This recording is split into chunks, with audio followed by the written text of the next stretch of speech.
The day I opened that door, I felt my entire childhood shift beneath my feet. That's the only way I know how to begin. Because nothing, absolutely nothing, prepares you for the moment you realize your mother spent her whole life hiding a truth so heavy it changed the shape of your own.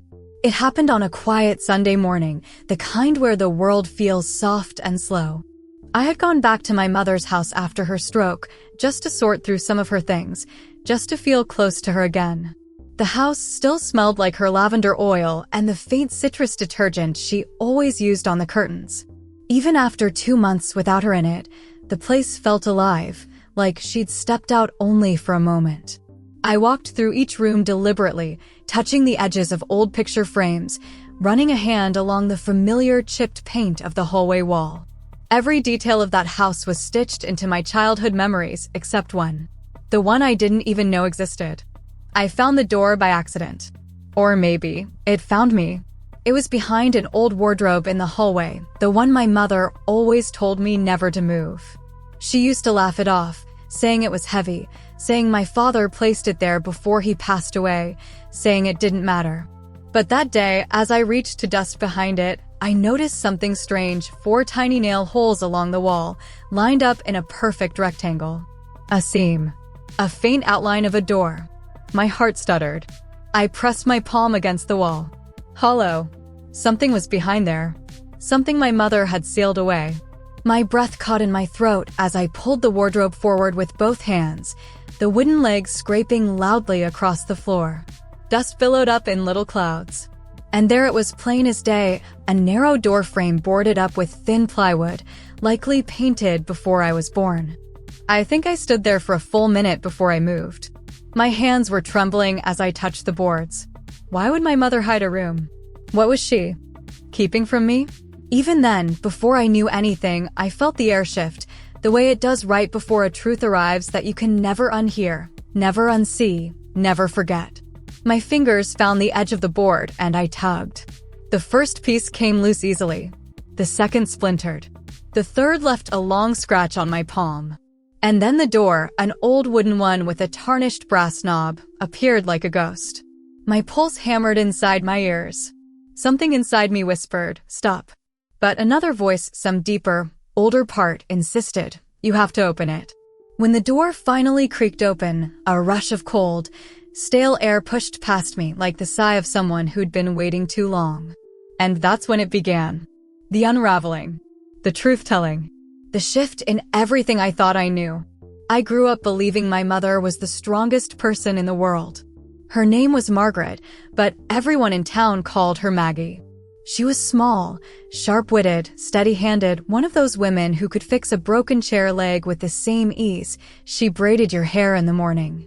She worked double shifts at the bakery after my father died, and she still managed to be home in time to cook dinner, help with homework, and tuck me into bed with a kiss on my forehead. She used to tell me, life may not always be kind, baby, but we can be. And somehow, kindness was the backbone of our home. We lived in a modest 2-bedroom house on the east side of town, the kind with peeling paint and creaky pipes, but a warm, beating heart inside it. I shared that house with just my mother.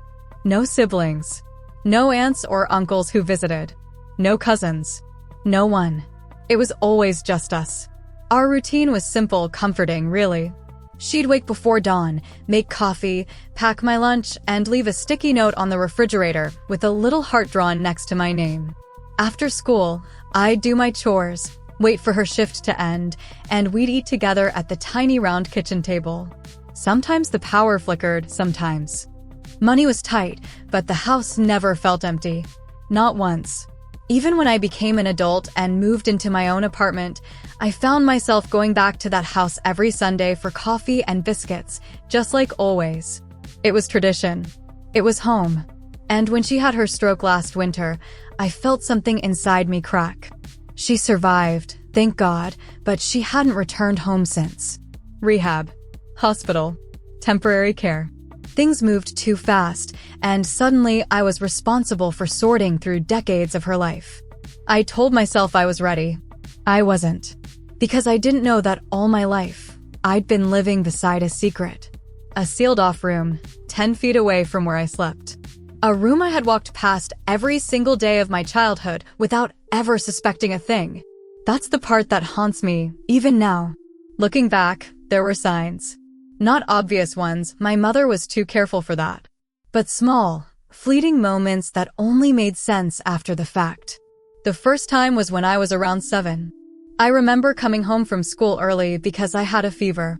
The house was unusually quiet, the kind of quiet that made your ears ring. As I walked down the hallway toward my room, I heard a sound. A soft, muffled humming. A woman's voice? It came from behind the wardrobe. I froze. "Hello," I whispered. But the humming stopped instantly. My mother was at my side in seconds. "You scared me half to death," she'd said, pulling me into her arms.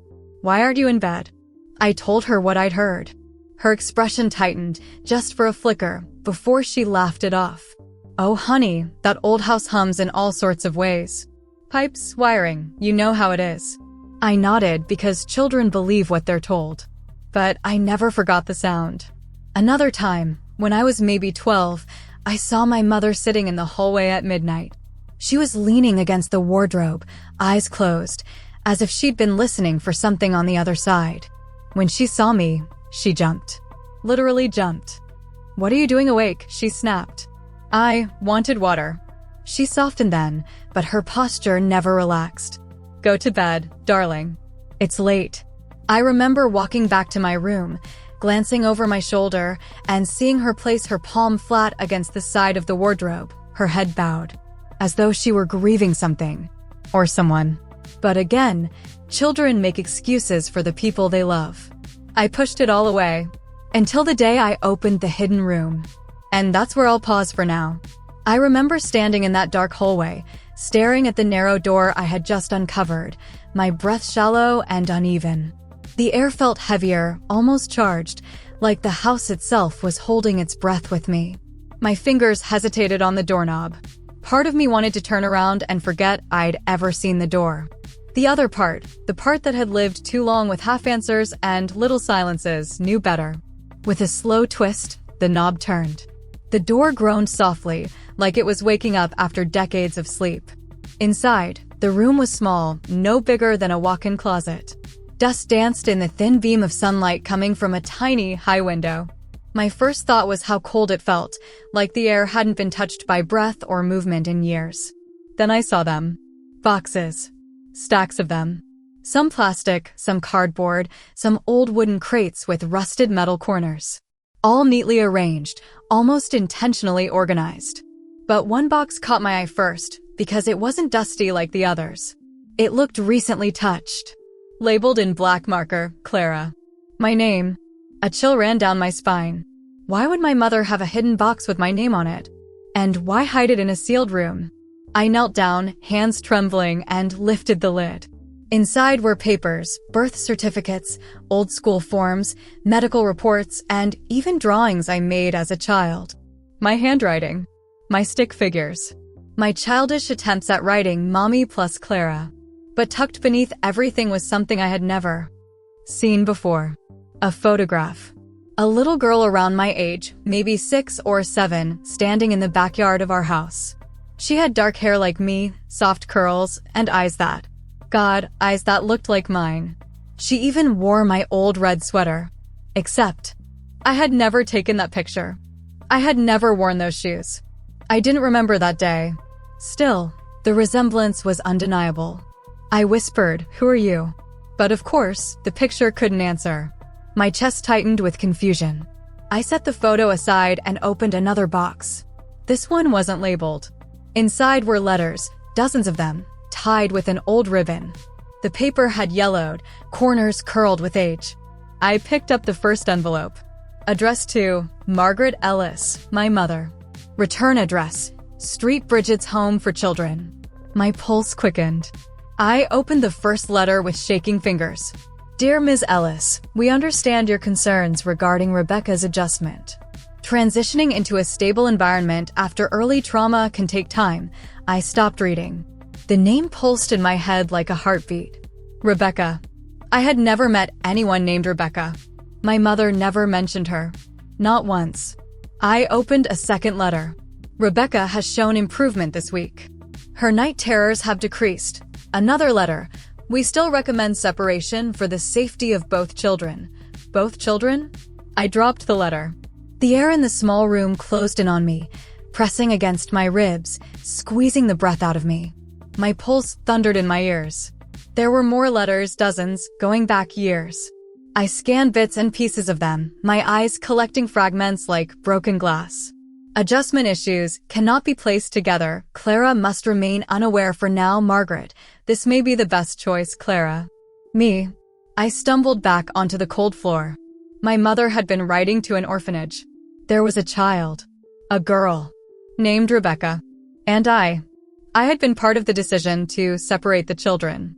My hands shook uncontrollably. As I stood up and reached toward the third box, the largest one. When I opened it, the truth finally spilled out all at once. Inside were documents, official ones. Adoption papers. Social worker reports. Psych evaluations. Hospital records. My stomach twisted when I saw the names written clearly across the top. Rebecca Ellis, biological child. Clara Ellis, biological child. 2 sisters. 2 daughters. Born 18 months apart. Except only one grew up in this house. Only one was kept. Me. I sat heavily against the wall, the weight of it all pressing down until I couldn't breathe. My mother had another daughter. A daughter she sent away. A daughter who appears in letters I never knew existed. Rebecca. The name felt foreign yet somehow familiar, like a word I'd almost remembered in a dream. Why would my mother hide an entire child from me? I tried to think of something, anything, that made sense, but the memories that returned were small, strange moments. The humming behind the wardrobe. My mother crying in the hallway. The way she always flinched whenever someone mentioned siblings, families with multiple kids, or what if you'd had a brother or sister? I thought she was just emotional. Maybe lonely. But she wasn't lonely. She was haunted. My eyes drifted to a thick file in the corner of the box. A social worker's summary report. My throat tightened as I scanned the paragraphs until the words jumped out at me.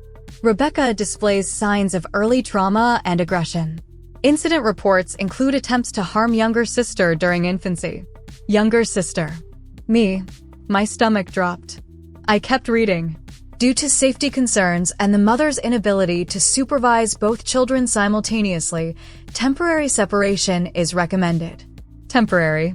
But the dates suggested something else entirely. Rebecca never returned. Not once. Not ever. My mother kept me. She gave Rebecca away. A tear slid down my cheek before I even realized I was crying. The papers blurred. This wasn't just a secret. It was a wound, one she carried alone. But why didn't she ever tell me? Why didn't she ever mention I had a sister? Did she think I couldn't handle it? Or was she trying to protect me? From what? Or from who? Suddenly, I heard a sound soft, almost like a creak from somewhere deeper in the house. I froze. The hidden room's cold air felt sharper against my skin. But after a long moment, the house stilled again. Probably the pipes, I told myself. Still, I closed the boxes carefully, leaving nothing disturbed but the truth I had finally uncovered. As I stepped out of the room and shut the door behind me, I felt the house shift again. Not physically, spiritually.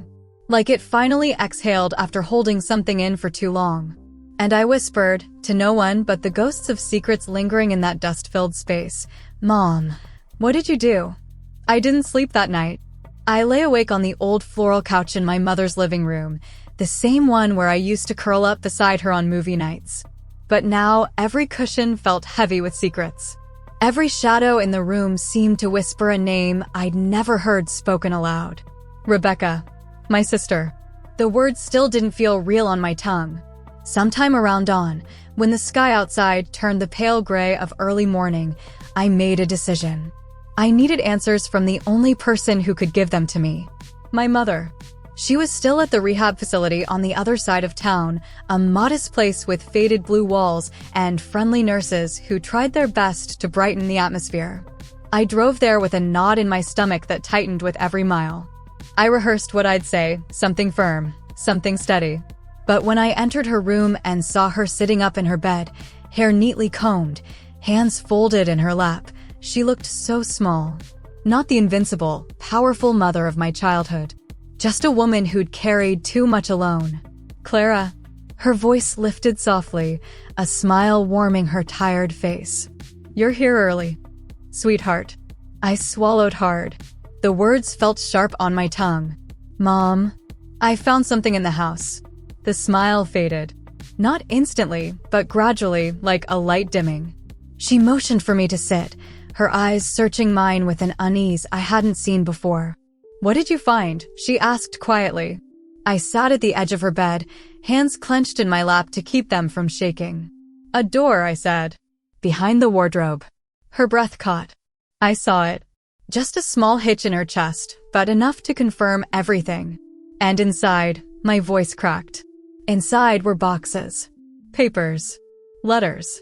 Files. About someone named Rebecca. Silence spread between us, so thick I could hear my own heartbeat. My sister, I whispered. My mother closed her eyes. When she opened them again, they glistened with tears. Oh, Clara, she breathed, her voice breaking. I prayed you'd never have to know. I felt something inside me twist. Why? Why would you hide something like that from me? From us? She didn't answer right away. Instead, she reached out, her trembling hand brushing along my arm. Help me sit up a little more, she said. I adjusted the pillows behind her, and when she was upright, she folded her hands again, almost like she was bracing herself for a confession she feared she wasn't strong enough to give. You do have a sister, she said finally. You had her from the day you were born. I swallowed. Why wasn't she ever in our home? Why wasn't she with us? My mother's lips trembled. She was at first, she said. For a little while. I stared at her, shocked. I never saw anyone. You were too young, she murmured. Barely a baby. And Rebecca, she was hurting. Badly. Her eyes drifted to the window as if she were rewinding time in her mind. I was 26 when you were born, she said. Your father had just passed. I was grieving alone and suddenly raising 2 girls under 3 years old. I felt my breath catch. 2 girls. She nodded. Rebecca was different from the beginning. She cried constantly. She had nightmares. She would scream for hours. She was fragile, but also unpredictable. She paused, rubbing her forehead as though remembering physically pained her. She didn't understand how to be gentle. She didn't understand the world. Everything frightened her. And when she was frightened, she lashed out. A strange chill crawled up my spine. The social worker reports. The warnings. The safety concerns. What happened? I whispered. My mother's next words landed like stones. One morning, I found Rebecca standing over your crib. Her voice quivered. She wasn't hurting you, not yet. But she had taken one of your father's tools from the drawer. A screwdriver. She was holding it in her hand, staring down at you with this empty, distant expression. I froze. She was only 3, my mother said softly. She didn't understand what she was doing. But I did. I knew. I knew I couldn't protect you both. Not alone. A tear slipped down her cheek. The social workers recommended separation. Temporary, they said. Just until she got treatment, until she learned how to manage her fears. But she never came back, I said, the words trembling. My mother broke then, her face crumpling as she pressed her hands to her mouth to stifle the sob. I went to see her every month, she whispered between tears. Every month for years. I brought her clothes, toys, books. I held her when she let me. But each time I left, she grew colder, more distant. The trauma was deeper than anyone realized. Her voice cracked under the weight of memory. And one day, she asked me not to come anymore. I stared at her, stunned. She was 10, my mother whispered. And she looked at me with these tired, old eyes and said, "Let Clara have you." I don't want it anymore. My breath caught. I begged her. I cried. I fought for her. But she was slipping further away. The therapist said forcing contact would make her pain worse. Her hands trembled as she wiped her tears. So I honored her wish, she said. I let her go. And I buried the truth. Because I didn't want you growing up feeling responsible for any of it. My own eyes blurred. But Mom, I deserve to know. She nodded slowly. Yes, she whispered. And I wanted to tell you. I almost did 100 times. But every time I looked at you, I saw the life I fought to protect. And I couldn't bring myself to reopen that wound. She squeezed my hand. I'm so sorry, baby. I turned away, wiping my face, overwhelmed. My mother had spent her life making an impossible choice. She saved me. But she lost a daughter in the process. The room felt too small for the grief between us.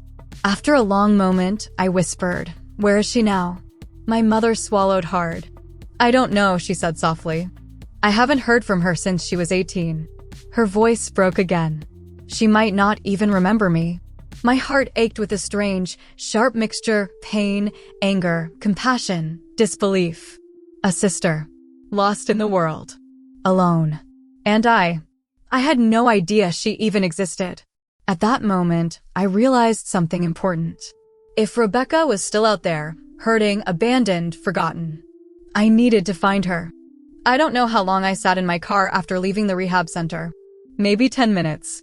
Maybe an hour. All I remember is gripping the steering wheel, staring through the windshield as the winter sun glared off the hood of my car, and trying to breathe around the weight in my chest. A sister. A lost sister. A sister who once stood over my crib with a screwdriver and a vacant expression. Some part of me understood why my mother made the choices she did. But another part, some tender, younger version of myself, felt cracked open with betrayal. Why didn't she trust me with the truth? Why did I have to find out in a hidden room full of cold dust and colder documents? And most of all, where was Rebecca? I started the engine and drove home. But I wasn't the same woman who had walked into the house that morning. I felt like I was walking backward through my own life, seeing familiar memories tinted with a new, darker shade. Everything looked different now. Even the wallpaper in the hallway felt like it had been lying to me. On my kitchen table, I spread out the documents I had taken from the hidden room, the adoption records, the social worker summaries, the letters from St. Bridget's. My childhood drawings were still stacked in a corner of the box, innocent and bright against the stark truth. I opened my laptop. If there was a way to find her, I was going to try. The first thing I did was search for St. Bridget's Home for Children. My heart sank when the search results showed that it had closed nearly 15 years ago. Of course it couldn't be easy. But I wasn't giving up. Records, public archives, closure reports, anything I could find. After about an hour of digging, I found a news article from the year it closed. The building had been sold to a private developer. All resident files were reportedly transferred to County Social Services Division. That was my first real lead. I made the call before I lost my courage. After an automated menu, I was transferred to a woman named Marcia, whose voice carried the weary patience of someone who had spent 20 years dealing with paperwork and people in equal measure. "How can I help you today?" she asked. I hesitated, clutching the phone a little too tightly. "My name is Clara Ellis. I'm looking for information about someone who lived at St. Bridget's in the early 1990s. She sighed gently. "Those records are sealed unless you're the legal guardian, immediate family, or unless the individual gives written consent." "I'm her sister," I said quietly. Silence on the other end. "Sister," she repeated. "All right, do you have her full name?" "Rebecca Ellis." More silence. Then the sound of a keyboard clicking. "I can't release the file," she said carefully, "but I can check if there's a forwarding note." "What does that mean?" "It means if the individual was transferred, reunited, adopted, relocated, or if they left a contact permission, it'll show here." My pulse quickened. I waited and waited. Finally, she spoke again. "There is something here." Her tone shifted, just slightly. "I can't tell you exactly what it is, but you may want to check the county's adult transitional records from 2002. I blinked. "Why 2002? That's all I can say." A pause. "Good luck, Miss Ellis." And just like that, she hung up. I pulled up the county's transitional records, lists of young adults who aged out of the system, where they were placed afterward, any job training programs they entered. I scanned the names one by one, scrolling through page after page. And then I saw it. Rebecca M. Ellis, age 18. Status: Independent Transitional Program. Last known address: Hope Street Women's Housing, room 204. Case note: no further records. Individual no longer in system. My breath caught. It wasn't much, but it was a direction. I grabbed my coat, keys, and the printouts of the addresses. I didn't let myself overthink it. If I stopped to consider all the what-ifs, all the worst-case scenarios, I would lose the courage I'd barely scraped together. The building was across town, a modest, aging structure with faded brick and a sign so worn the word hope barely showed anymore. I climbed the narrow stairs to the second floor. The hallway was dim, the air smelling faintly of old carpet and disinfectant. Room numbers were painted above each door. 201, 202, 203. The door to 204 stood slightly dented, its paint chipped. I knocked gently. No answer. I knocked again, louder this time. Still nothing. The hallway felt too quiet, too still. My heart sank as I pressed my hand against the cool metal doorknob. She wasn't here. Not anymore. But then a door down the hall opened. A woman stepped out, carrying a laundry basket. She was older, maybe in her 50s, with tired eyes but a kind face. She looked at me curiously. "You looking for someone?" she asked. "Yes," I said, turning toward her. Did someone named Rebecca ever live here?" Her expression shifted subtly, just a flicker. Recognition? Concern? Something. "Rebecca," she murmured. "Tall girl? Dark hair? Quiet." My breath caught. Yes, that's her. That must be her. The woman nodded slowly. "She stayed here years back," she said. "Kept to herself mostly. Sweet, though. Soft-spoken." But her voice trailed off. "But?" I asked. "She left," the woman said quietly. "Real sudden. No goodbye, no note. Just gone." A hollowness opened in my chest. "Do you know where she went?" The woman hesitated, glancing down the hallway as if checking for something. "I don't know exactly," she said. "But she used to work at a diner down on Maple Street. Sometimes the manager keeps old employee info." A diner. It wasn't much, but it was more than I had this morning. "Thank you," I whispered, my voice raw. As I left, I heard the woman call after me softly. She talked about her mother sometimes. Always with this ache. "If your family, maybe she wanted to be found." The words hit me like a soft blow. Maybe she wanted to be found. The diner on Maple Street was an old-fashioned place with neon lights and worn-out booths.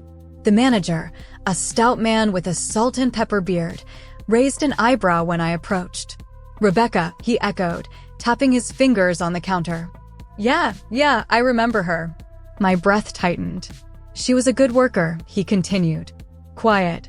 Kept her head down. But one day she just didn't show up. We tried calling her emergency contact, but..." He paused. There wasn't one. My heart twisted. "Do you know where she went?" I asked. He shook his head. "No, but she left something behind." He disappeared into the back room. When he returned, he was holding a small cardboard box. "This was in her locker," he said. "We kept it in case she ever came back." The box felt light in my hands. Too light for the weight of what it might contain. I sat in my car before opening it. Inside was only one thing. A photograph. Old. Worn. Edges frayed. It was a picture of my mother. Holding a baby. Holding me. And written on the back in shaky handwriting, "If I ever get better, I'll find you. Rebecca." I pressed the photo to my chest, unable to breathe. She had wanted us. She hadn't let go. Not really. And now I had no choice. I had to find her. I don't think I drove home that afternoon. I floated. Or maybe I sank. It was hard to tell. That small cardboard box sat in the passenger seat, the photograph inside shaking slightly every time the car hit a bump. I kept glancing at it, as if afraid it might vanish, or that the truth I'd found would dissolve into dust. My sister had held onto a picture of my mother. And of me. All those years later. She hadn't forgotten us. She hadn't forgotten me. I didn't know whether to cry or to scream. By the time I pulled into the driveway of my mother's house, the winter sun was already shrinking behind the trees, casting long shadows across the porch. Everything looked the same as it always had: quiet, calm, deceptively normal. But nothing felt normal anymore.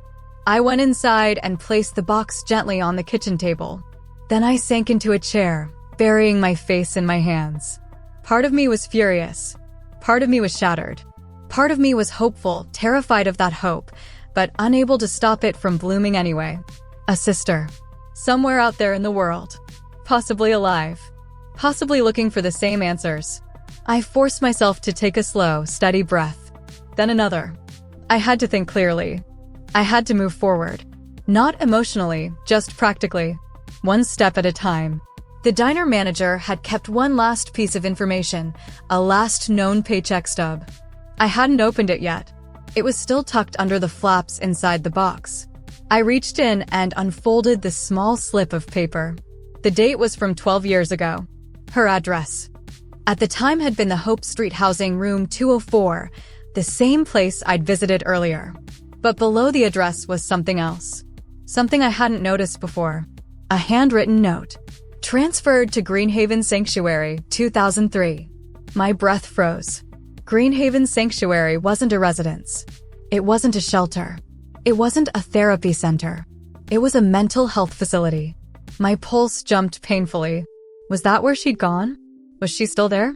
Why hadn't anyone told my mother? Why hadn't the records shown this? I pulled out my phone and searched the name. The facility was still open. Still operational. And only an hour away. My hands shook as I found their number. It took 3 attempts before I managed to dial the number without fumbling. Each ring pulsed in my ear like a heartbeat. A woman finally answered. Greenhaven Sanctuary, this is Beth. Hi. I'm looking for information about a former resident, I said, struggling to steady my voice. I'm sorry, I can't release any information unless you're listed as family or emergency contact. I am family, I said quickly. Her sister. Another pause. A long one. What is her name? Rebecca Ellis. More typing. More silence. Then I see a record, she said slowly. But we can't confirm details over the phone. My chest sank. But, she added, if you come in person with identification, we can talk. My heart jumped. Is she still there? I whispered. She hesitated. Please come in person. And then the line went dead. I didn't breathe for several seconds. If the answer had been no, if Rebecca had passed away, or disappeared, or been transferred, wouldn't she have said something? Wouldn't there have been a hint of condolence in her voice? Instead, she'd asked me to come. That had to mean something. I grabbed my coat and rushed out the door. Before heading to Greenhaven, I stopped by the rehab center to tell my mother what I'd found. I needed her to know. Needed her to understand why I was doing this. When I walked into her room, she was sitting up, knitting her stitches slow, shaky, but steady. She looked up when she saw me, the corners of her mouth lifting in relief. You came back. I sat beside her. Mom. I found another lead. Her hands froze mid-stitch. What kind of lead? I told her about the diner, the photograph, the paycheck stub, Greenhaven Sanctuary. With every word, she seemed to sink deeper into her pillow. Clara, don't get your hopes up, she said softly. It's been so long. She may not remember you. She may not even be alive. I finished quietly. She closed her eyes. I didn't want you to carry this burden. Not when I could barely carry it myself. But I'm not a child anymore, I said gently.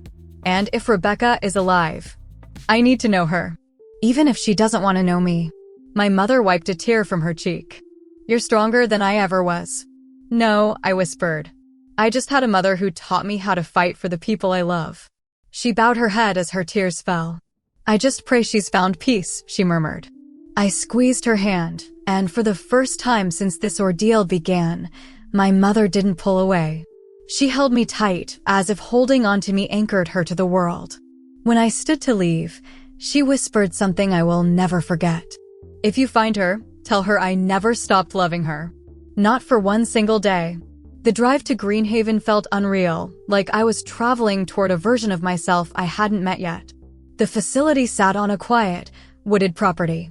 The building was modest, beige brick with white trim, surrounded by tall pine trees that smelled sharp and clean. The air was cold when I stepped out of the car. At the front desk, I gave my name. The receptionist, Beth, recognized me and nodded. "Come with me, please." She led me down a long hallway lined with soft lighting and framed paintings. It didn't feel like a hospital, more like a quiet retreat. Comforting. Gentle. We stopped at a door near the end of the corridor. Beth turned to me. "I need you to prepare yourself," she said delicately. "Rebecca has had a difficult life. She's stable, but she's also guarded. Visitors can overwhelm her." I swallowed hard. My heart was pounding so violently it felt like it might shake my ribs loose. "Is she expecting me?" I asked. "No," Beth said softly. "But she's not alone. She has a therapist present." My palms were sweating, my breathing uneven. I felt like a child again, afraid, hopeful, trembling. Beth rested her hand lightly on my shoulder. "She's in this room." The hallway spun around me. As her sister, Beth said quietly, "You have the right to meet her, if you're ready." I nodded, though my legs were shaking beneath me. She turned the doorknob. The door opened. Inside, sitting at a small round table beside a window, was a woman. Her hair was dark, her shoulders narrow, her hands resting gently in her lap. She looked up. Our eyes met, and I stopped breathing.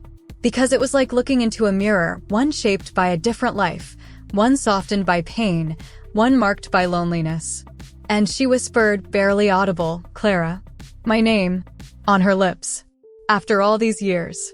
For a moment, the world fell silent. No hum from the hallway lights. No faint footsteps in the distance. No breath from my own lungs. Just her voice, fragile, trembling, impossibly soft, as it wrapped itself around my name. "Clara." I didn't know how she recognized me. Maybe the shape of my face. Maybe the echo of our mother in my features. Maybe something deeper, something born long before memory. I stepped inside, and the counselor sitting beside her, a gentle-eyed woman in a linen blouse, gave me a small, encouraging nod. "You can come forward," she said softly. I did. One step, then another. My legs felt unsteady, like the floor might crumble beneath me. Rebecca watched every movement. Her eyes were wide, deep brown, glistening with confusion and something else I couldn't name. When I finally reached the table, I pulled out the chair across from her and sat down slowly. She didn't look away from me. Her lips parted as if she were trying to speak, but no sound came out. Her hands twitched in her lap, small tremors like a heartbeat running wild. I swallowed the lump in my throat. "Rebecca," I said, my voice shaking. "I've been looking for you." Her eyes filled instantly, tears welling up and spilling over with no warning. "You're real," she whispered, touching her chest with trembling fingers. "You're really real." I nodded, tears burning behind my own eyes. "Yes, I'm real. I'm here." She leaned forward slightly, as if trying to take in every detail of my face. "You look," she swallowed. "You look like I remember." The words hit me like a blow. "You remember me?" I whispered. She nodded once, sharply. "I remember standing over your crib," she said softly. "You were the only thing in the world that made sense to me. I remember wanting to protect you." My breath stilled. "Protect me?" "But my mother had said I didn't understand what would hurt you," Rebecca continued, tears slipping down her cheeks. "I didn't understand what would keep you safe. My mind, it wasn't right. I know that now." The counselor placed a reassuring hand on her shoulder. "You're safe, Rebecca. Take your time." She wiped her face with the sleeve of her sweater. "When they took me away," she whispered, I thought it was because I was unlovable, because I was broken. I felt something inside me crack, clean open. "Rebecca, no," I whispered. "It wasn't like that." But she shook her head quickly, almost frantically. "Let me finish," she said, voice trembling. "I used to dream of coming back. Every year on your birthday, on my birthday, I told myself, next year. Next year I will be better. Next year I will go home." She pressed a hand to her chest, breathing unevenly. But every year I got worse. And every time I thought about coming back, I felt sick with shame. So I left the home. I left the shelters. I left everything. I didn't want to hurt anyone again. Especially you. I could see the unfinished sentence in her eyes. I reached across the table slowly, carefully, and placed my hand over hers. Her entire body jerked at the contact, not from fear, but from shock. Then she broke. Completely. She covered her face with both hands, her shoulders shaking, sobs pouring out like years of grief finally given permission to escape. "I'm sorry," she cried. "I'm so sorry." My own tears fell freely now. "For what?" I whispered, squeezing her hand gently. "You have nothing to be sorry for." "Yes, I do," she insisted through her sobs. "They told me I scared you. They told me I wasn't safe. They told me I was dangerous. And I believed them." Her tears soaked through the sleeves of her sweater. "I didn't want to be a monster," she whispered. "I didn't want you to grow up afraid of me." "Oh, Rebecca," my voice broke. "You were a child. A hurt child. You weren't a monster." She looked up at me then, eyes red, face flushed, expression childlike in its vulnerability. "Then why didn't she come back for me?" she whispered. My breath caught. "Why didn't Mom come?" Her voice cracked on the word mom, as if it were foreign to her. "She did," I said softly. "She went every month. Every single month. Until the day you told her not to." Rebecca stared at me stunned. The room seemed to tilt around her. "No," she whispered, shaking her head. "No, that's not, it's true," I said gently. "She fought for you. She loved you. She never stopped loving you." Rebecca pressed a hand to her mouth, her eyes wide with disbelief. "That can't be." "It is," I whispered. "I promise you." The counselor leaned forward. "Rebecca, your mother was kept away for your emotional safety at the time. No one ever meant to make you feel abandoned." Rebecca shook her head again, tears falling faster. "They said she didn't want me. They told me she signed something. They told me she chose the younger one." My heart clenched painfully. "They lied to you," I said, my voice fierce and breaking all at once. "They lied to both of us." Rebecca's breath hitched. "I wanted her," she whispered. "Every night I prayed she would come. Every night I begged someone to tell me where she was. But they said families didn't want girls like me." I felt something inside me shatter clean in half. I stood, moved around the table, and wrapped my arms around her trembling shoulders.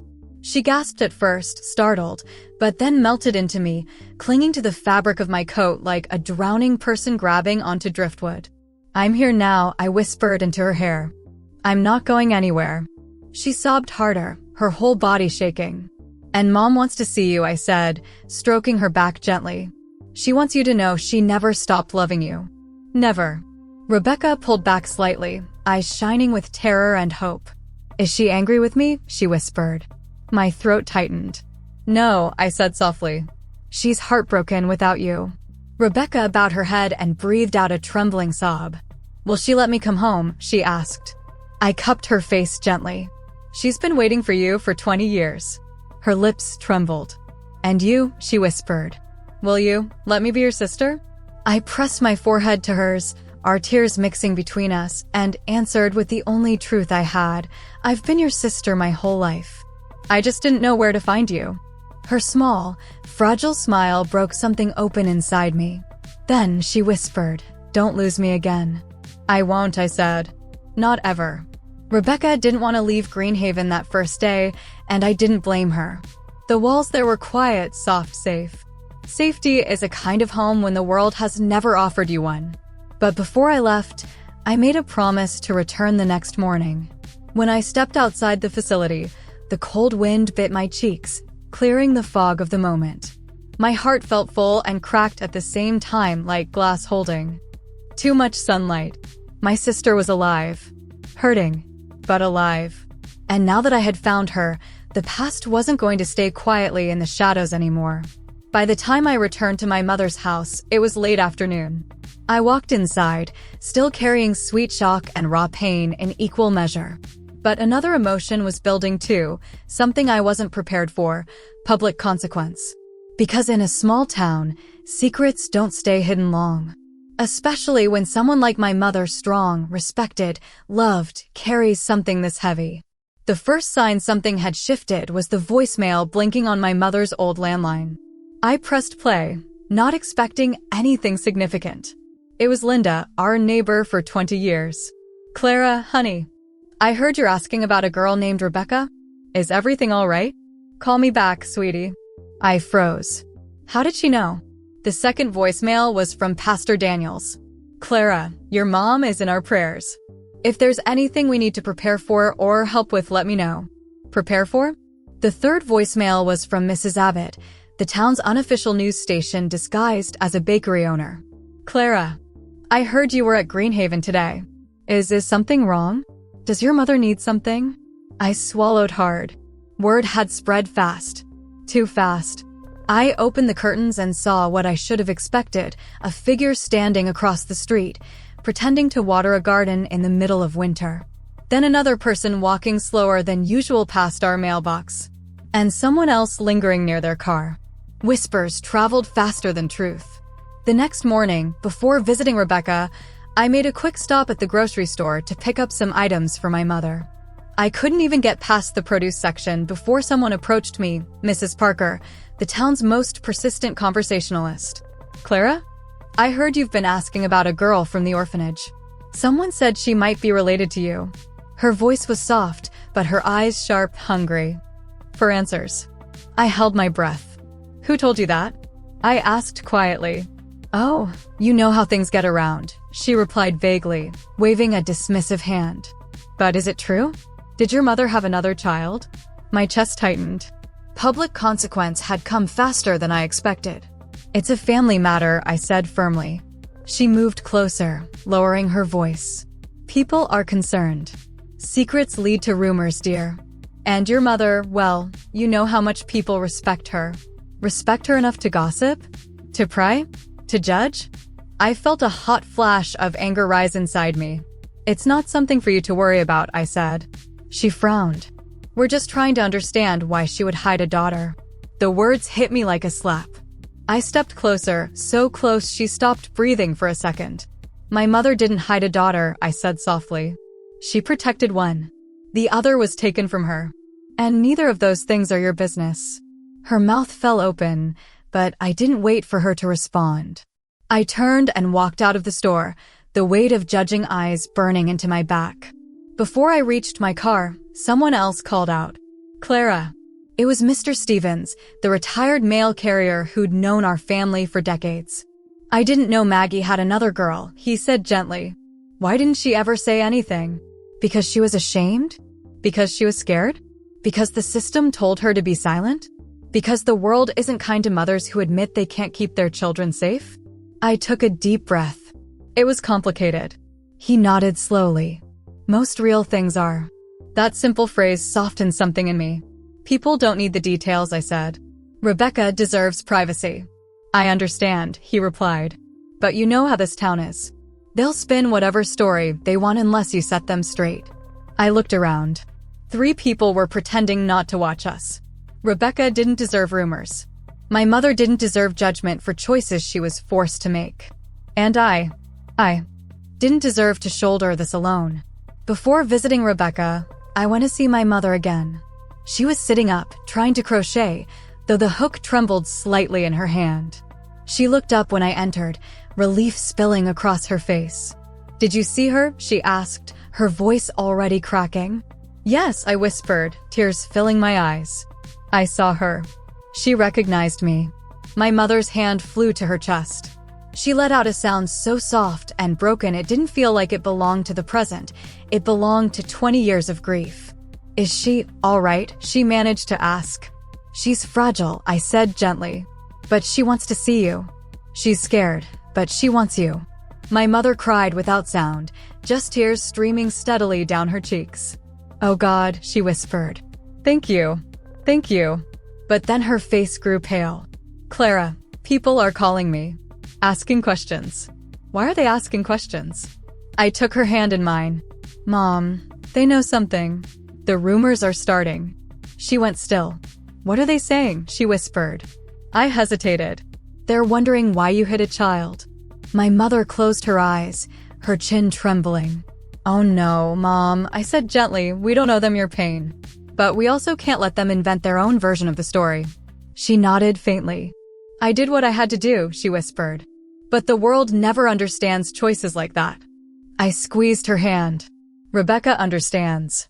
And I understand. That's enough. But she shook her head. No, Clara. If people think I abandoned her, they'll think she was unwanted. They'll think she was unloved. And she has suffered enough. There was a strength rising in her voice, tired but fierce. I will not let the world make a villain out of her, she said. Or out of me. Her words stunned me. For the first time, she wasn't hiding. She wasn't protecting. She was confronting. She straightened her shoulders. I want to talk to the pastor, she said. And Linda. And your Aunt Shirley. I want them to know the truth, not the rumor. The mother I remembered, strong, steady, righteous, was resurfacing. She was ready to reclaim her story. When I visited Rebecca that afternoon, she was sitting in the common room, tracing the rim of a cup with her finger. She looked up when she saw me and gave a timid smile. You came back. Of course, I said. Did people ask you questions? She whispered, eyes darting nervously. I nodded. She swallowed. Are they angry? No, I said gently. They're curious. And sometimes curiosity can be unkind. She nodded slowly. People have always looked at me like something was wrong, she said quietly. I sat beside her. That ends now, I told her. You're my sister. And you're not facing this alone. She blinked slowly, tears welling, but this time she didn't let them fall. Instead, she placed her hand in mine. Then take me to Mom, she whispered. When I'm ready. And I understood her meaning. Not today. Not tomorrow. But soon. Because healing doesn't happen in a rush. Not after 2 decades of silent wounds. But the cracks in her heart were opening, just enough for light to seep in. And neither of us was running anymore. The next few days were quiet, not in a peaceful way, but in the way the air feels right before a storm breaks open. I spent every morning at Greenhaven with Rebecca, every afternoon with my mother, and every night staring at the ceiling, feeling the weight of 2 lives I was trying to stitch together without tearing either of them apart. The town was whispering more loudly now. Some people asked with sympathy, some with curiosity, some with judgment hidden behind soft questions and heavy eyes. But I refused to let anyone reduce Rebecca to a rumor, or my mother to a mistake. And slowly, painfully, the pieces started shifting into place. Rebecca and I didn't dive into the deep things right away. Not the trauma.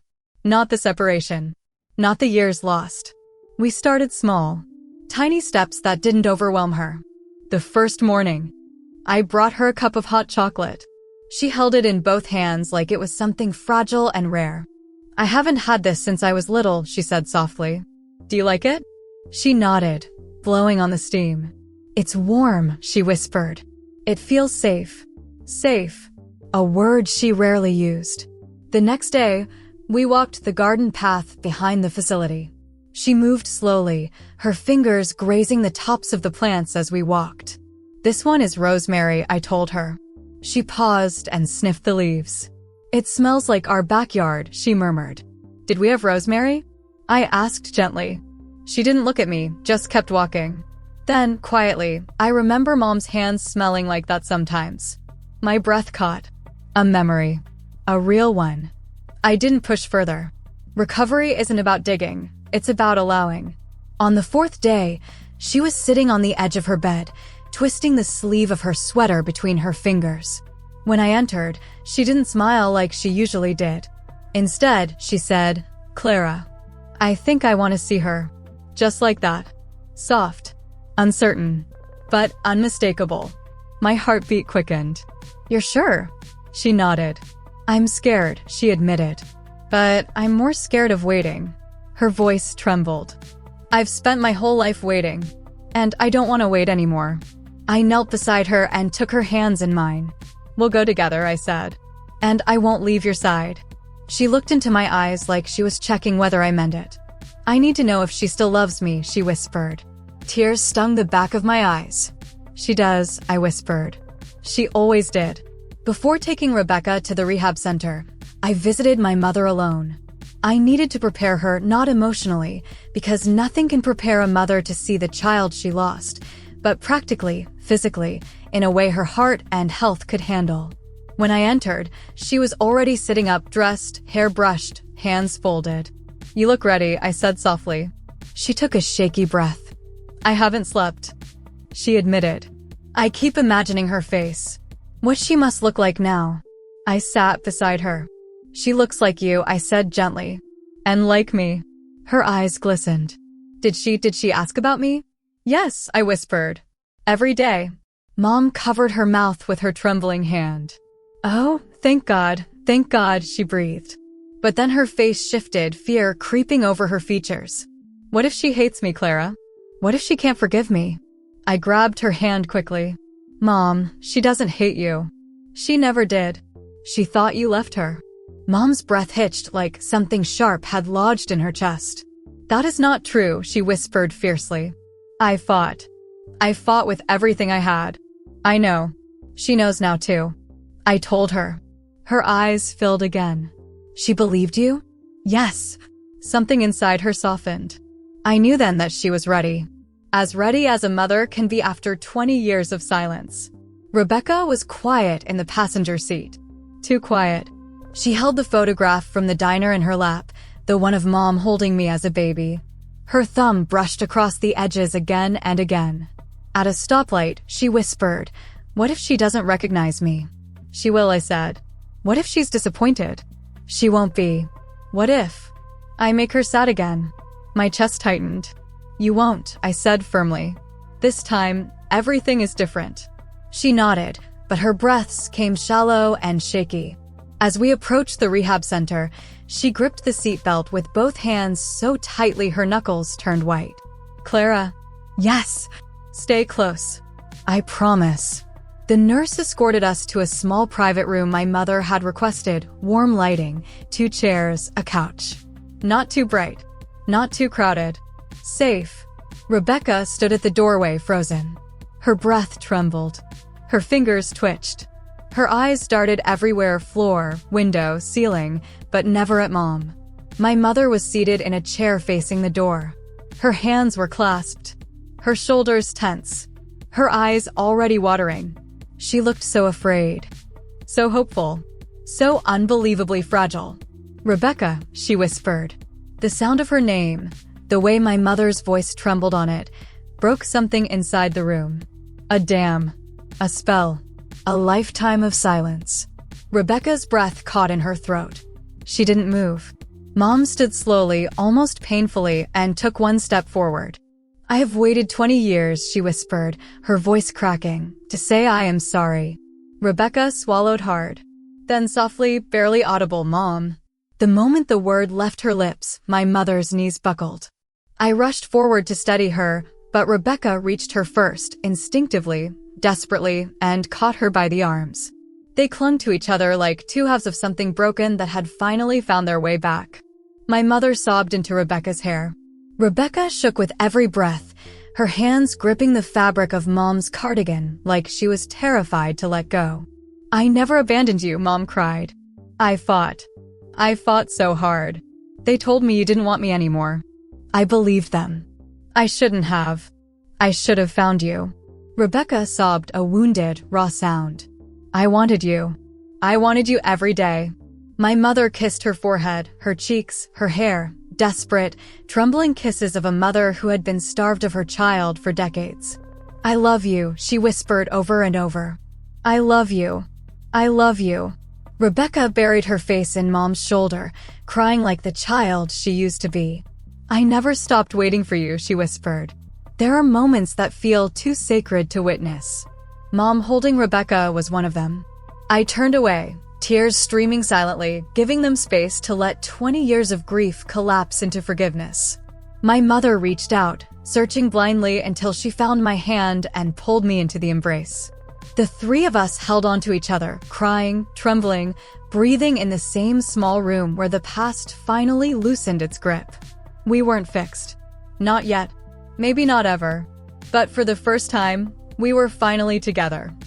For the first time since this journey began, I saw something in both my mother and Rebecca I hadn't seen before: relief.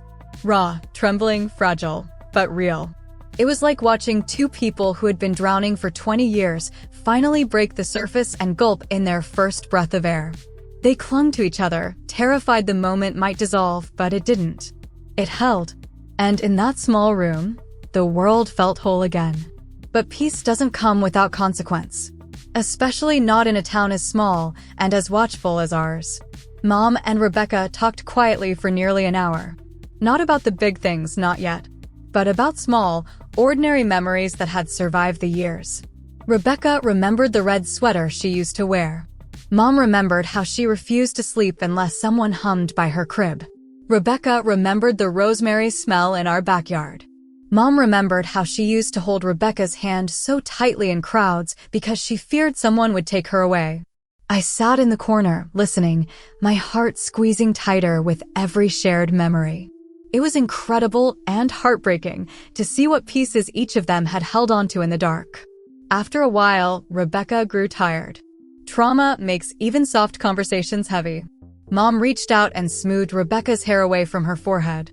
"I missed you," she whispered. Rebecca looked at her with those wide, vulnerable eyes. "Can I come again tomorrow?" Mom nodded instantly. Every day if you want." Rebecca touched her fingers to Mom's cheek, hesitant, gentle. "I'd like that." When we left the room, she clung to my arm not out of fear, but like someone anchoring themselves in a new reality. A reality where she wasn't alone anymore. I dropped Rebecca back at Greenhaven, promising to pick her up in the morning. But when I drove back into town, I sensed something was wrong. A group of people stood outside the bakery. 2 more across the street. Someone on their porch. Watching me. Waiting. I parked the car and walked toward the house. Before I reached the porch, Linda, our neighbor, approached with stiff urgency. "Clara, sweetheart, can I speak to you?" I sighed internally, but forced a polite smile. "Of course, Linda." She twisted her hands nervously. "People are talking." "I know," I said calmly. Well, the story going around. It's not a very kind one." I studied her face. "What story?" She hesitated, then spoke in a rush. "That Maggie had another child she locked away. That the child was dangerous. That the state had to take her. That you're trying to bring her back and it'll hurt your mother." I felt my chest tighten in anger. "That's not what happened," I said firmly. "Not even close." She nodded, apologetic. "I know. But you should hear what folks are saying, Clara. Because if you don't speak up, the rumors will grow legs." And she was right. Small towns don't need truth, they need entertainment. And they'll build it from scraps. Before I could respond, Mrs. Abbott walked over too, wiping flour from her apron. "Dear, is it true? Did your mother hide a daughter?" I closed my eyes briefly. "No," I said quietly. "My mother lost a daughter. And now we're trying to find her again." The softness in the older woman's face told me she understood. But someone else didn't. Across the street, Mrs. Parker, sharp-eyed, sharp-tongued, called out, "Well, why didn't Maggie tell anyone? People don't hide children unless they're ashamed." The words hit me like a physical blow. Something inside me snapped. I stepped off the porch, walking straight toward her. "Mrs. Parker," I said evenly, "my mother didn't hide her daughter. She was forced into an impossible choice." The woman sniffed dramatically. "Children don't get taken away for no reason." My blood burned. "She was taken because she was hurting," I said calmly but firmly. "Because she had trauma no one treated. Because the system failed her. Because my mother asked for help and the world punished her for it." A small crowd was forming now, listening intently. Mrs. Parker crossed her arms. "And now this girl, this woman, is back?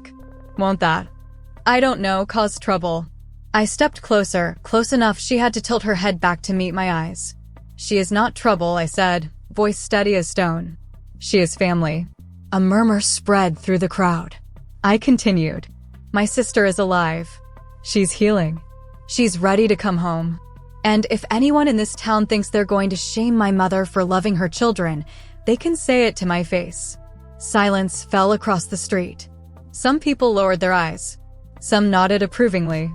Some walked away quickly. But the message was clear. We were not hiding anymore. That evening, I told Mom everything that happened in town. Every question. Every judgment. Every rumor. Her face drained slowly, as if she were reliving 20 years of fear all at once. I knew this would happen, she whispered. I knew the moment people found out, they would judge me. Mom, no, she said firmly, tears filling her eyes. You don't understand what it was like back then. I was alone. Your father had just died. I had 2 babies, one who wouldn't sleep and one who wouldn't stop screaming. And every time I reached out for help, people told me I must have done something wrong. I knelt beside her chair. You did nothing wrong. Yes, I did, she whispered, covering her mouth with trembling fingers. I let her go. You saved me, I said gently. And I lost her, she cried. The pain in her voice was raw, like a wound torn open. I wrapped my arms around her as she sobbed violently into my shoulder. I loved her, she whispered over and over. I loved her. I didn't know how to help her. I didn't know who to choose. I held her tighter. You shouldn't have had to choose at all, I whispered. She nodded, tears soaking my shirt. I'm so tired, Clara, she said. I'm so tired of being afraid. I stroked her hair gently. You don't need to be afraid anymore, I said softly. Rebecca is coming back. And I'm right here. She stopped crying slowly, her breathing shaky but calmer. Then she whispered, I want to see her again. You will, I promised. And I want the town to know the truth, she added. The real truth. No more shame. I kissed her forehead. We'll tell them. And we would. Because the truth deserved sunlight, not a dark, hidden room behind a wardrobe. The next morning, I woke with a sense of purpose I hadn't felt in days. Not confidence, no, not that. But clarity. For 20 years, a secret shaped my family. Now, the truth was going to reshape it. I visited my mother first. She looked exhausted but determined, like someone preparing for a long-awaited reckoning. If people want the truth, she said quietly, they'll hear it from me. I squeezed her hand. We'll do this together. And we did. Pastor Daniels arrived before noon. He walked into my mother's room with his Bible tucked under his arm, his eyes warm and weary with concern. Maggie, he said, touching her shoulder gently. I've been praying for you. My mother managed a small nod. Pastor, I need to tell you something. Something I've never told anyone in this town. His expression softened.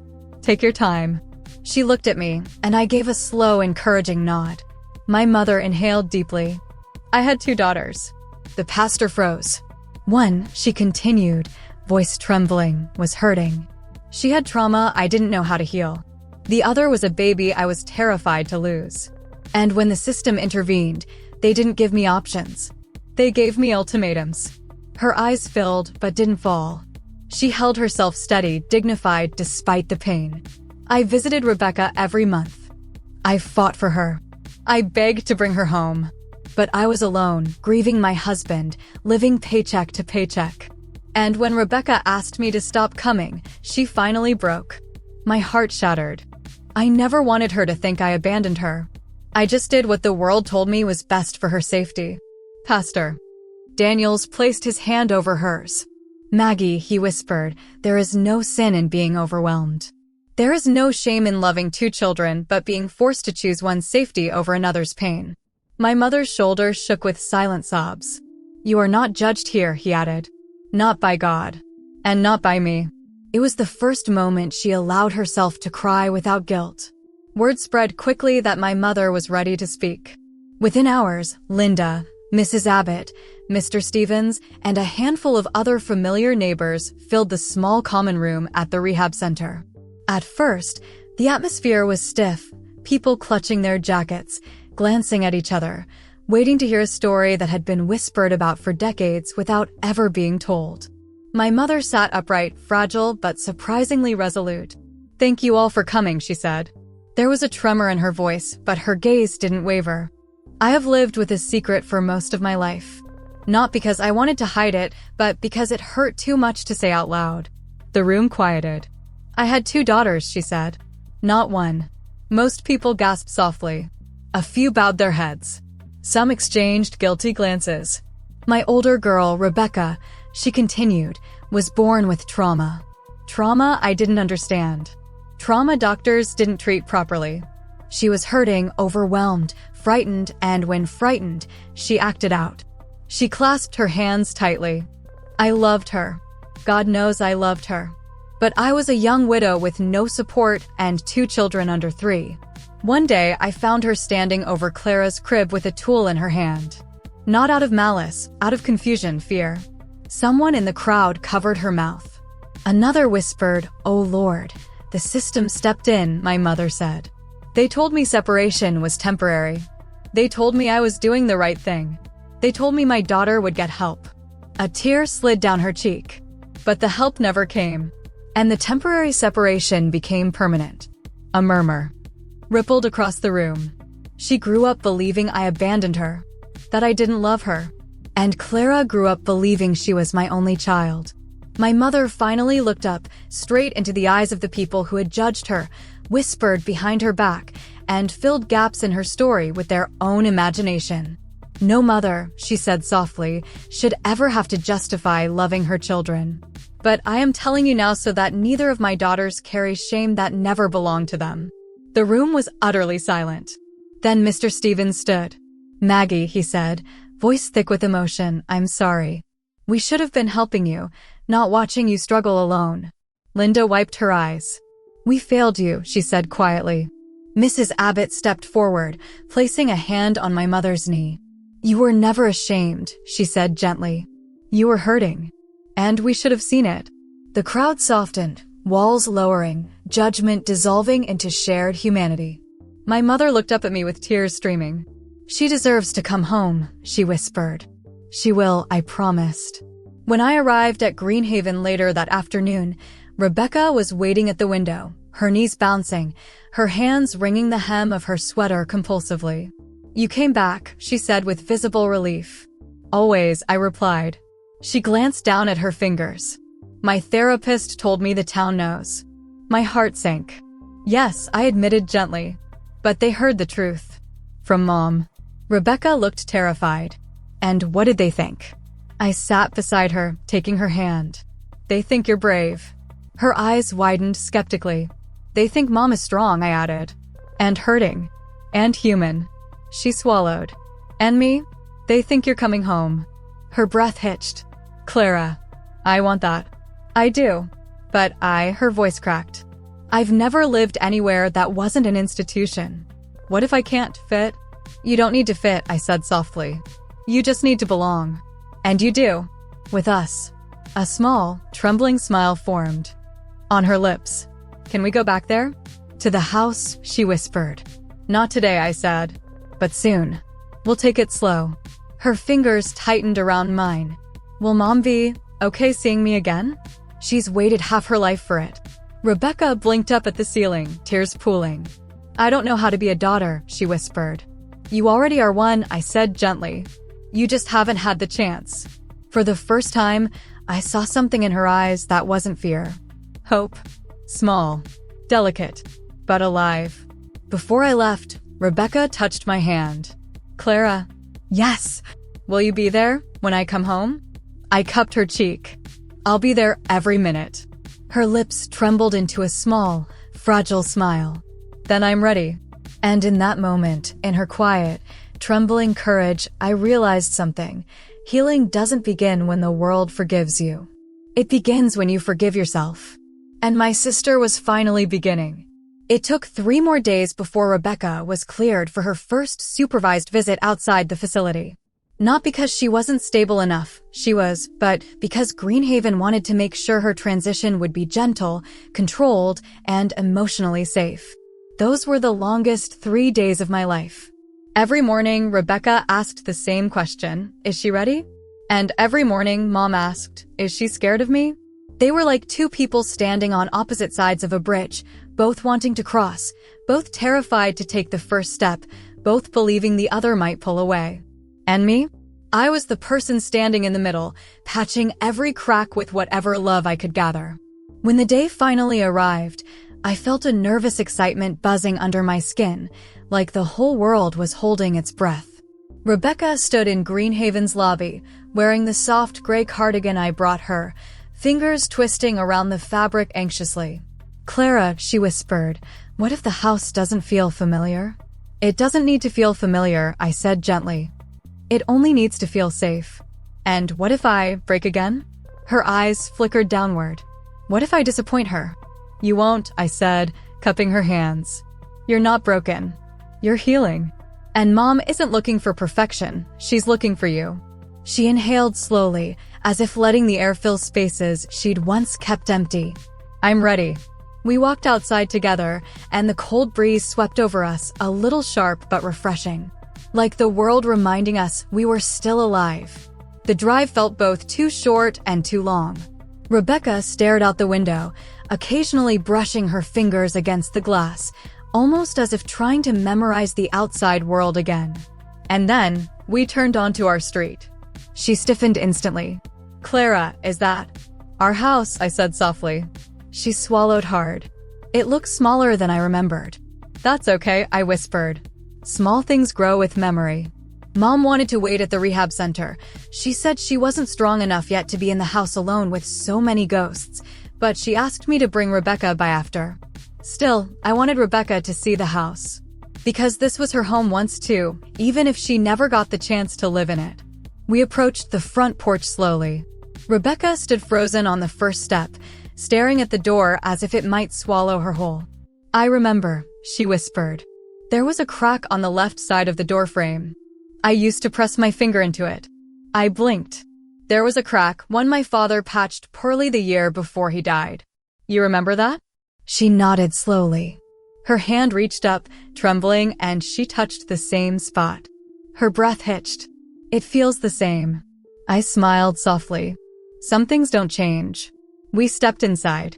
The smell of lavender and clean cotton drifted through the hallway, my mother's scent lingering like a soft embrace.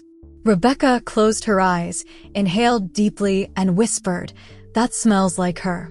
Her voice broke on the last word. Room by room. She walked through the house with hesitant steps, quietly tracing her fingers along walls, tabletops, window frames, touching memories she didn't have, but somehow still felt. When she entered the living room, she stopped abruptly. "What is it?" I asked. She lifted a shaking hand toward the ceiling. That sound, I listened. The soft hum of the old heater. "I used to hear that at night," she whispered.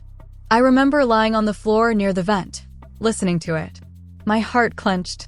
"You lived here," I whispered. She nodded, tears rolling down her cheeks. "I lived here." She paused at the hallway, the same hallway where I had found the sealed door behind the wardrobe. Her body froze again. "Clara," she whispered. "Something's here." Her fingers brushed along the wall until she stopped at the exact spot where the wardrobe used to sit. Right where the hidden room had been. "Did you?" She looked up at me slowly. "Did you find something here?" I swallowed. "Yes." She looked terrified, not of me, but of what remembering might do to her. "Do you want to see?" I asked gently. She hesitated, then nodded. I opened the door. The room was empty now, no boxes, no papers, just a clean, small space with sunlight streaming through the tiny window. She stepped inside cautiously, turning her head slowly, scanning the walls with an intensity one couldn't interpret. Then she whispered, "I remember crying here." My breath stilled. She touched the wall lightly. "I remember sitting in the corner because I thought if I didn't make noise, they wouldn't take me away." Her voice broke. "I thought hiding would make me stay." I closed my eyes, fighting tears. "Rebecca, Mom didn't hide you here. This room was sealed long before." She shook her head. "I wasn't locked here," she whispered. "I hid. From people. From noise. From myself. Mom used to come in here and sit with me. She'd hum. And I felt safe. Safe." The word cut through me. All these years, I imagined this room was her shame. But maybe, just maybe, it had also been her refuge. Rebecca sat gently on the floor and took a deep breath. "I don't want to be scared of this room anymore." "You don't have to be," I whispered. She nodded, wiped her eyes, and stood up slowly. "Let's go see Mom." When we arrived at the rehab center again, Mom was already waiting in her chair, hands trembling, eyes red, but her entire face glowing with anticipation. Rebecca lingered by the doorway, shy, nervous, unsure. "Hi," she whispered. Mom reached out her hands instantly. "Come here, baby." Rebecca stepped forward. Then she ran. She collapsed into Mom's arms with a sob so raw it pierced through the entire room. Mom held her tightly, rocking her like a child, her fingers weaving through Rebecca's hair, her cheek pressed against her temple, breathing her in like someone who had been deprived of air for decades. "I'm here," Mom whispered over and over. "I'm here. I'm here." Rebecca clutched her tightly, whispering, "Don't let go. Please don't let go." Mom cried harder. "I won't, sweetheart. Not anymore. Never again." I stood by the window, watching two pieces of a broken story finally fit back together. And for the first time in my life, I felt something lift, something heavy I didn't even know I'd been carrying. A family reunited. Not perfectly, not neatly, but honestly. And sometimes, honesty is enough. The weeks that followed were the softest season of my life, a kind of slow, unfolding spring inside a winter that had lasted 20 years. Healing didn't happen loudly, or suddenly, or even beautifully. It happened in tiny, fragile ways. A shared smile, a quiet car ride, a moment where fear didn't win. It was the kind of healing you don't notice while it's happening, only when you look back and realize something inside you doesn't hurt the way it once did. Rebecca was released into a part-time transitional program that allowed her to stay at Greenhaven overnight but leave during the day. That gave her the chance to spend more time with us and the chance to slowly learn how to be part of a world she'd been kept from for so long. One of the first things she asked to do was go to the grocery store. "I want to try something normal," she said. So we went. The automatic doors startled her at first. She flinched at the beeping of the scanners. The bright lights made her blink again and again. But she stayed close to me, gripping the edge of my sleeve like a tether. When we reached the cereal aisle, she froze. "What's wrong?" I asked. She stared at the shelves, at the dozens and dozens of brightly colored boxes. She swallowed. "There are so many choices." I smiled softly. "It can feel overwhelming." She nodded, her eyes flicking back and forth. Then, after a few long moments, she pointed hesitantly to a box of Cheerios. "These," she whispered. "I remember these." I placed the box gently in her hands, and she held it like it was something precious. Mom was improving too. Slowly. Her body was healing, yes, but it was her heart that changed most. She smiled more. She slept better. She hummed again, the same soft tune she used to hum while washing dishes, or tucking me into bed, or comforting two tiny girls in a room behind a wardrobe. She even started grooming herself with more care, brushing her hair, applying light lipstick, wearing her church sweater even on days she didn't leave her room. "Rebecca is coming," she'd say, smoothing her sleeves. "I want to look nice." Every time Rebecca visited, Mom lit up like the sun rising over a lifetime of darkness. They had their awkward moments, moments where their memories didn't quite align, where they fumbled over words, where silence hung heavy with things neither of them could say yet. But there was love there. Real love. And it was stitching them together piece by piece. People in our town began to soften too. Not everyone, but enough that it mattered. Some brought casseroles. Some dropped off notes. Some offered kind smiles when they saw Rebecca walking with me. One afternoon, Mrs. Parker, the same woman who had once questioned everything, came by with a basket of knitted scarves. She placed it gently on Mom's lap. "I didn't understand," she said quietly. "And I'm sorry for the hurt I caused by talking instead of listening." My mother held her hand. "We've all done things out of fear," Mom said. "But I appreciate your kindness now." And that's when I realized something important. People are capable of changing, even in small towns where change feels impossible. The biggest change came 2 months after our reunion. Rebecca asked if she could spend one night at the house. "Just one," she said quietly. "I want to know what it feels like." Mom and I prepared everything: clean sheets, a night lamp. The dark still frightened her, a kettle for chamomile tea. When she walked through the front door that evening on her own, without my arm guiding her, my mother burst into tears. "Honey," she whispered, "you're home." Rebecca placed her bag gently on the floor. "I want to try," she said. "I want to try being part of this life." And she did. That night, she slept in the small bedroom across from mine, the same room she once slept in as a toddler. I checked on her twice. She was sleeping peacefully both times. In the morning, she was already awake, sitting by the window, knees pulled to her chest. When she looked at me, her eyes were soft. "I didn't have nightmares," she whispered. My breath caught. "That's wonderful," I said. She nodded slowly. "This house feels safe." I sat beside her. "It's your home," I said gently. "It always was." Her fingers brushed against the windowsill. "Can I keep coming?" she whispered. "Not every day, but whenever it feels right." I wrapped an arm around her shoulders. "You can come as often as you want. You belong here, Rebecca." Her breath shook. "Thank you, Clara." "For what?" "For not giving up on me." I pressed my forehead to hers. "We found each other," I whispered. "That's what matters." One afternoon, Rebecca asked my mother, "Do you still have the sweater?" Mom blinked. "The red one." Rebecca nodded. Mom looked down, her hands trembling lightly. "I kept it," she whispered.